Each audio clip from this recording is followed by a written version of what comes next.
Hello friends, welcome back to my YouTube channel free class. આજે આપણે ટેટની exam જે લેવામાં આવેલી છે ડિસેમ્બર 2025માં તેનું સોલ્યુશન જોઈ લઈએ. જેમાં પહેલું છે વૃદ્ધિના પરિણામે પ્રાપ્ત થતું સામર્થ્ય એ વિકાસ છે, જેનો જવાબ છે બી. સ્નાયુની વૃદ્ધિ થતાં બાળક સાયકલને બ્રેક મારતા શીખે છે. બાળકને જે વિસ્તારમાં રહે છે ત્યાંની આબોહવા અને તેના વિકાસ પર જોવા મળતી અસરને વાતાવરણની અસર કહેવાય છે. જવાબ છે એ ભૌતિક વાતાવરણ. એક શિક્ષક જુદા જુદા ચહેરાના કાર્ડ્સનો ઉપયોગ કરી વિદ્યાર્થીઓને તેમની લાગણી વ્યક્ત કરવાની પ્રવૃત્તિ કરાવે છે. આ પ્રવૃત્તિ બાળકના કયા વિકાસને સંબંધિત છે? જવાબ છે બી. ફ્રોબેલે આપેલ શિક્ષણ પદ્ધતિ, જેનો જવાબ છે ડી. ફ્રોબેલની બક્ષિસ. 14 વર્ષની ઉંમરવાળા 4 બાળકો ABCD, જેનો જવાબ છે ડી. એ. નીચેના પૈકી શું જ્ઞાન પ્રત્યેના મનના વલણનો પ્રકાર નથી? જવાબ છે બી. અભિપ્રાય. આનુવંશિક લક્ષણોનું ચોક્કસ ઉંમરે આપમેળે થતું પ્રગતિકરણ એટલે પરિપક્વતા. સામાજિકતાનો વિકાસ એટલે બી. પોતાની અને બીજાની ઉન્નતિ માટેના સંવર્ધનનો વિકાસ સાધવો. ત્યાર પછી બાળકની જિજ્ઞાસા વૃત્તિ અને ગ્રહણ શક્તિ કયા સમયગાળામાં ખૂબ તીવ્ર હોય છે? જવાબ છે એ. પૂર્વ પ્રાથમિક શિક્ષણ. ત્યાર પછી જોઈ લઈએ બુદ્ધિનો સંપૂર્ણ વિકાસ ઇન્દ્રિયોના વિકાસ પર જ અવલંબે છે, જેનો જવાબ છે સી. Madam Montessori. 11મું અધ્યયતા પૂર્વક જ્ઞાન પ્રત્યે, જેનો જવાબ છે ડી. માહિતી સંસ્કરણ સિદ્ધાંતો.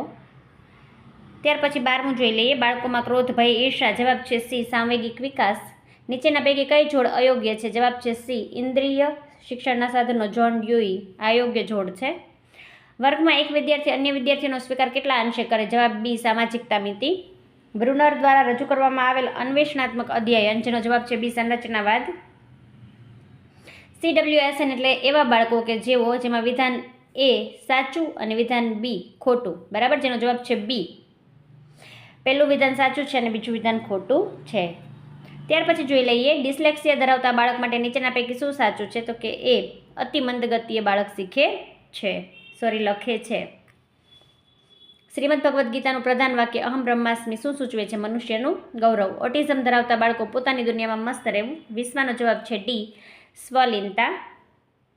ત્યાર પછી 21મું આપેલું છે આકૃતિમાં ABCમાંથી શું સાચું છે? તો કે એ પરીક્ષણ છે, બી માપન છે અને સી મૂલ્યાંકન છે.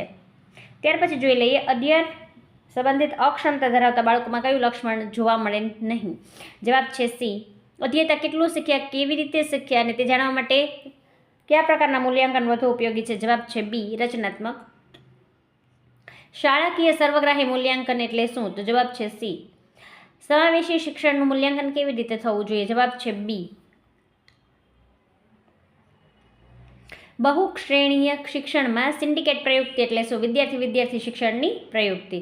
વર્ગખંડ શિક્ષણ દરમિયાન બાળકને યોગ્ય સમયે યોગ્ય બદલો આપવાની શિક્ષણ દ્રઢ બને છે. આ વિધાન કયા સિદ્ધાંતને લાગુ પાડી શકાય? જવાબ છે એ. ત્યાર પછી 28મું છે, જેમાં જવાબ છે એ બી. અધ્યયન માટેનું મૂલ્યાંકન. 29મું વર્ગ વ્યવહાર દરમિયાન નીચેના પૈકી કઈ ક્રિયા શિક્ષકની પરોક્ષ અસર દર્શાવે છે? જવાબ છે એ. મૂર્ત પરથી અમૂર્ત. જવાબ છે બી. વિદ્યાર્થીઓને અલગ અલગ ત્રિકોણ આપી તેના ખૂણાઓના માપનો સરવાળો 180 સાબિત કરવું. 31મું કેટલું વિચાર્યું હતું? એમાંનું કંઈ જ ન થયું. દ્વિરૂપત કયા પ્રકારનો પ્રયોગ થયો છે? તો કે લોપવાળો. મારે માત્ર કલાક માટે ત્યાં જવાનું છે. જવાબ છે સીમાવાચક. ફકરો વાંચવાનો છે અને નીચે 33 થી 35ના જવાબ આપવાના છે. 33નો જવાબ છે બી. સ્વ અધ્યયનને અવકાશ. 34મું શિક્ષકને દીવાદાંડી સાથે સરખાવવા પાછળનો મુખ્ય શૈક્ષણિક સંદેશ શું હોઈ શકે? જવાબ છે એ. અને 35મું છે પરિચ્છેદ સૂચવે છે કે સાચું શિક્ષણ અંદરની ક્ષમતાને જાગૃત કરવા પર આધારિત છે. નીચેની કઈ રીત આ વિચાર સાથે સૌથી ઓછું સુસંગત છે? જવાબ છે સી. ખોટી જોડણી દર્શાવવાની છે. જવાબ છે બી. આ રમણીનો રાગ કોને મુગ્ધ ન કરે? જવાબ છે અલંકાર આપવાનો છે. જવાબ છે એ. શ્લેષ અલંકાર. ત્યાર પછી કાવ્ય આપેલું છે મરજીવ્યા વિશે અને 38 થી 40ના જવાબ આપવાના છે. કાવ્ય સંદર્ભે લાગુ ના પડતા હોય તેવું વાક્ય કયું છે? જવાબ છે બી. 39મું છે મરજીવ્યાના પ્રિયજનો માટે નીચેનામાંથી કઈ બાબતો લાગુ પડતી નથી? તો કે મોઢું મીઠું કરી મરજીવ્યાને વળાવ્યા નથી લાગુ પડતું. કાવ્યમાં ગહ્વર શબ્દનો અર્થ થાય બખોલ. ત્યાર પછી પેરેગ્રાફ આપેલો છે ગદ્યાંશ. 41મું જોઈ લઈએ ગદ્યાંશને આધારે મૈત્રી માટેની કઈ બાબત જરૂરી છે? જવાબ છે એ. ત્યાગ ભાવના. 42નો જવાબ છે બી. સૌથી ઊંચી સગાઈ મિત્રની. અને 43મો જવાબ છે એ. 44મું જોઈ લઈએ. પ્રાથમિક કક્ષાએ નવા શબ્દો શીખડાવવા માટેની સૌથી સુસંગત અને અસરકારક રીત કઈ છે? તો કે સી. અને હાલમાં મૂળાક્ષર શીખવવાનો ક્રમ નીચેનામાંથી કયો છે? તો એ ક્રમ છે ગમન જ વરસદ કબ અચ્છ પડતણ. જવાબ આવશે સી. પ્રજ્ઞા. 46મું જોઈ લઈએ. નાનકડો જઈ ચાલતા ચાલતા ખડખડાટ હસી પડ્યો. એ જોઈને બાકીના સૌ પણ હસવા લાગ્યા. આ વાક્યમાં ક્રિયા વિશેષણ કયું છે? તો તેનો જવાબ છે બી, ખડખડાટ. 47મું છે જેનો જવાબ સી છે. લખાણમાં અપરિચિત શબ્દોનો અર્થ જાણવા માટે બાળ શબ્દકોશનો ઉપયોગ કરે છે. રમે તેની રમત પહેલા બીજા ધોરણના બાળકો જે છે તેને દિવસના અંતે રમાડવાની હોય એ કેટલા મિનિટ રમાડવાની હોય છે? તો આન્સર છે 30 મિનિટ. ભાષા સજ્જતામાં કોઈ પાસા ચૂકી ન જવાય તે માટે શિક્ષકે શું કરવું જોઈએ? એ વાર્તાનું ભાવવાહી પઠન અવશ્ય કરાવવું. 50મું છે તમને તમારા શૈક્ષણિક પ્રયોગો અજમાવવાની સ્વતંત્રતા આપવામાં આવી છે. આ વિધાન દીવા સ્વપ્નમાંનું છે. અને 51નો જવાબ છે વિરામ ચિહ્નોનો ખ્યાલ અને અવાજમાં આરોહ અવરોહ ધ્યાનમાં રાખવો જોઈએ. 52મું છે કથન પદ્ધતિની સફળતા માટે ઉપરની ત્રણેય બાબતો ધ્યાનમાં રાખવી. જવાબ આવશે ડી. 53મું કોઈ શિક્ષક વાર્તા લેખનમાં વિચાર બદલવા માટે કઈ પ્રવૃત્તિ? જવાબ છે સી, પરિચ્છેદ પાડશે. 54નો જવાબ છે ઉપરના ત્રણેય. અને 55માં ચિંતન શક્તિના વિકાસાર્થે શું કરવું જોઈએ? તો કે સર્જનાત્મક લેખન કરવું જોઈએ. 56નો જવાબ છે બી, નિદાન, આયોજન, અમલીકરણ અને મૂલ્યાંકન. 57 મુખ્ય કૌશલ્યને વ્યક્તિત્વનું દર્પણ ગણવામાં આવે છે. જવાબ છે કથન. 58મું છે શિક્ષક પાઠ સમજાવતી વખતે તો કંઈ કોડ સ્વિચિંગ એનો જવાબ છે. અને 59મું છે નેચરલ ઓર્ડર કયો છે? તો કે શ્રવણ, કથન, વાંચન અને લેખન. લિસનિંગ, સ્પીકિંગ, રીડિંગ અને રાઇટિંગ. 60મું વિદ્યાર્થીઓમાં ભાષા સજ્જતાનું મૂલ્યાંકન કરવા માટે વર્ગ વ્યવહાર અને આંતરક્રિયાઓનું અવલોકન પદ્ધતિનો ઉપયોગ કરવો જોઈએ. વાંચન શિક્ષણ માટેની ત્રિપદ પદ્ધતિને અંગ્રેજીમાં કયા નામે ઓળખવામાં આવે છે? સેગુઇન પદ્ધતિના નામે ઓળખવામાં આવે છે. Which of the following is correct for communicative approach of teaching English? તેનો જવાબ છે A, use of target language as the medium. 63મું blank of learning English observes the scientific path of language acquisition LSRW એટલે કે listening, speaking, reading અને writing. તો કે direct method છે. 64મું which among the following is not a characteristic of a professionally competent teacher? તેનો જવાબ આવશે બી, avoid student engagement in learning process. 65મું જોઈ લઈએ. બ્લેન્ક આપેલી છે train students to run their eyes over a text quickly in order to locate specific information. જવાબ છે scanning. Reading aloud makes the reading activity enjoyable. In textbook writing task that picture are called guided composition. Non-verbal communication by a teacher is a classroom includes answer છે B, gesture and facial expression. In grammar translation method, the vocabulary is taught through તો કે bilingual word list. Language is learned more meaningfully by its active use than through the understanding of its rules. To develop listening skill, the teacher can use answer A, stories, rhymes and dialogues. The symbol આપેલો છે. The symbol is used in the 3rd standard textbook of English to denote pair work. Pair work માટેનો આ symbol આપેલો છે ટેક્સ્ટબુકમાં. Which of the following techniques are used in the communicative approach of English language teaching? Answer છે D, all of the above. 74મું જોઈ લઈએ. How can a teacher diagnose a specific weakness in the students English language skills? Answer C આવશે. The platform where broad discussion of subjects of practical interest takes place is conference. If land absorb જે છે બરાબર એનું શું આપેલું છે? Synonym. તો synonym થશે બી, sucks. 77 Arrange the following words in order to make a correct sentence. Answer છે A, CADB. 78મું જોઈ લઈએ. The sorcerer ordered the genie to carry off the princess and the palace to a far off land. The phrase to carry off no meaning શું થાય? તો કે take away. I peeled into the cage.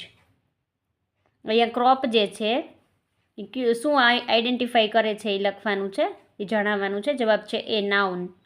I usually go to school by my 2-wheeler but today I am ખાલી જગ્યા auto. Today I am taking auto. The trunk of the mango tree is ખાલી જગ્યા thicker than the apple tree. અહીંયા that આપેલું છે. The underline word stands for personal pronoun. A and an are indefinite article. Arrange the following words dictionary order. જવાબ છે બી 4 2 5 3 1. 86મું આપેલું છે. Correctly જે છે એ સ્પેલ કયો છે? એન્વાયરમેન્ટનું સી આપેલો છે. પેરેગ્રાફ વાંચીને ક્વેશ્ચન આન્સર કરવાના છે. 87નો જવાબ આવશે બી. 88નો જવાબ છે બેડશીટ. ત્યાર પછી સ્ટાન્ઝા આપેલા છે, પોયમ આપેલી છે અને એના ઉપરથી જે છે એ ક્વેશ્ચન આન્સર કરવાના છે. આ ફ્રેઝ જે આપેલું છે એમાં એનો જવાબ જે છે એ શું આવશે? Poem suggest that a friend, તો આન્સર આવશે એ. 90 છે એનો જવાબ છે D, supporting caring in difficult times. 91માં જવાબ આવશે 20. 92માં જવાબ આવશે ડી, 3,75,000 રૂપિયા. 93માં જવાબ આવશે સંખ્યા પર વાંદરો અને સસલું છના સ્થાન પર ઉભેલું છે, જેનો જવાબ છે 4 બી. 94 વર્તુળાલેખ આપેલું છે, જેમાં કયું વિધાન સાચું છે? પહેલું જે છે એ વિધાન સાચું છે. 3/4 બાળકોને ભણવું અને રમવું ગમે છે. 95 છે એનો જવાબ છે ₹800 વધારે. 96નો જવાબ છે ડી, +-1 +-6 +-7 +-8ની પેટર્ન. 97નો જવાબ આવશે ડી, 20 સેન્ટીમીટર. 98નો જવાબ છે સી, 8 રંગ. 99નો જવાબ છે શ્રેણીનું પદ ગોતવાનું છે. 98મું પદ 396. ત્યાર પછી 100 આપેલું છે, જેનો જવાબ છે સી, 162 ચોરસ મીટર. 101નો જવાબ છે ડી. 102નો જવાબ છે એ. 103નો જવાબ આવશે એસી. 104 છે, એક પરીક્ષામાં 1200 વિદ્યાર્થી બેઠા, જેનો જવાબ છે ડી, 1000. 105મું છે, એક દુપટ્ટો 2 મીટર અને 15 સેન્ટીમીટર લાંબો, જેનો જવાબ છે ડી, 5 મીટર અને 80 સેન્ટીમીટર. 106 ગણિત અઘરું નથી, કારણ કે તે રોજબરોજના જીવનમાં ઉપયોગી નથી. 107 પ્રશ્નપત્ર રચના માટે બ્લુપ્રિન્ટ કયા ઘટકનો સમાવેશ નથી? આન્સર છે એ. 108 વૈદિક ગણિત. આન્સર છે એ, શ્રી ભારતી કૃષ્ણ તીર્થજી મહારાજ. ધોરણ 1 આનંદદાયી ગણિત. જવાબ છે એ, શૂન્યની વિભાવના સંકલ્પના. 110મું જોઈ લઈએ. ગણિત શિક્ષણના અધ્યયનના સિદ્ધાંતો પૈકી જવાબ છે એ, જીન પિયાજે ક્રિયાત્મક જ્ઞાન. 111મું ગણિત શિક્ષણ પ્રક્રિયાના. જવાબ છે એ, વિદ્યાર્થીઓમાં મૂલ્યાંકન આયોજનની સમજ જાણવા. 112મું છે સંબંધ ઘટાય એક પ્રશ્નનું ઉદાહરણ. ડી આપેલું છે, સરવાળો જે છે એ 0 અને ગુણાકાર તો કે 1. 113મું છે, જેનો જવાબ છે પ્રકલ્પ પદ્ધતિ. 114મું, જેનો જવાબ છે ડી, સંયોગીકરણ પદ્ધતિ. એક બાળક સરવાળાના દાખલામાં. જવાબ છે ડી, ખ્યાલની ભૂલ. 116મું છે, જેનો જવાબ છે ડી, તેણી રોડ એટલાસનો ઉપયોગ કરીને સાચો રસ્તો પસંદ કરશે. 117મું જોઈ લઈએ. ગણિત શિક્ષણ દ્વારા વ્યક્તિમાં ચોકસાઈ જે છે એ મૂલ્ય દર્શાવે છે. ગણિત શિક્ષણમાં કોઈ મુદ્દાને વિવિધ રીતે જોવા માટેની પદ્ધતિ કઈ? તો જવાબ છે ડી, પરિસંવાદ. પ્રાથમિક સ્તરે સંખ્યા ખ્યાલમાં મુશ્કેલીનું કારણ સી, મૂર્ત વસ્તુઓ સાથે ગણતરીનો અનુભવ ન કરવો. અને 120માં જવાબ આવશે સી, માપન. ત્યાર પછી 121મું જોઈ લઈએ. નિદાન અને મૂલ્યાંકન માટે. જવાબ છે ડી, જીન પિયાજે. 122માં જવાબ છે બી, પ્રગતિમૂલક મૂલ્યાંકન. 123 પર્યાવરણ શિક્ષણ એટલે ડી, 1 થી 5 તમામ સાચા. 124 પર્યાવરણ શિક્ષણના વિકાસાત્મક આવર્તન સંદર્ભે. જવાબ છે સી, જિલ્લાના વૈવિધ્ય સભર લોકજીવનને જાણે. 125મું છે લવચિકતા, ફ્લેક્સિબિલિટી જે છે એનો જવાબ છે. 126મું જોઈ લઈએ. સર્વેક્ષણ પદ્ધતિનું મહત્વ. સી, તમામ સાચા. પર્યાવરણ અભ્યાસ દ્વારા વિદ્યાર્થીઓમાં જે કૌશલ્ય. જવાબ છે 4 ભાગમાં વર્ગીકરણ કરવામાં આવે. 128મું કઈ પદ્ધતિ? તો કે અવલોકન પદ્ધતિ. 129મું જ્યારે વર્ગખંડમાં શિક્ષક કથન. જવાબ છે બી, ઉત્તેજના પરિવર્તન. 130મું વર્ષ 2004માં કયા ટાપુમાં આદિમ જાતિ વ્યક્તિઓ દ્વારા. જવાબ છે ડી, અંદમાન ટાપુ. ભારતના કયા રાજ્યમાં કળશપર્ણ જોવા મળે છે? જવાબ છે એ, મેઘાલય. શરૂઆતમાં જ્યારે બાળક માનસિક રીતે હળવાશ. જવાબ છે બી, માનસિક થાક. ધોરણ 5 પર્યાવરણનો પહાડી રહેઠાણ. જવાબ છે ડી, કાલ્પનિક પ્રવાસ પદ્ધતિ. અસમમાં ચા, તો ચીન સોયાબીન. પ્રવેશ દ્વારની સંખ્યા. મુખ્ય ભાવના 4 પ્રકારના હોય છે. જવાબ છે એ, જયા. મને ઓળખો. જેનો જવાબ છે બી, રોનાલ્ડ રોઝ. બચેન્દ્રી પાલનું કયું વિધાન સુસંગત નથી? તો કે તેઓ માઉન્ટ એવરેસ્ટની ટોચ પર ચડનાર દુનિયાની ત્રીજી મહિલા હતા. શ્રીનગરમાં ઘણા પરિવારો ડોંગામાં રહે છે. વિશ્વને પૃથ્વી વિશે અલગ અલગ સંસ્કૃતિના લોકોના અભિપ્રાય વિશે વિચારવું જાણવો. જવાબ છે how we find the earth is round. Dang જિલ્લાની સરહદ ગુજરાતના કયા મહારાષ્ટ્રને અડે છે? જોડે છે. રાષ્ટ્રીય શિક્ષણ નીતિ 2020 અંતર્ગત આન્સર આવશે C, CRC cluster resource centre.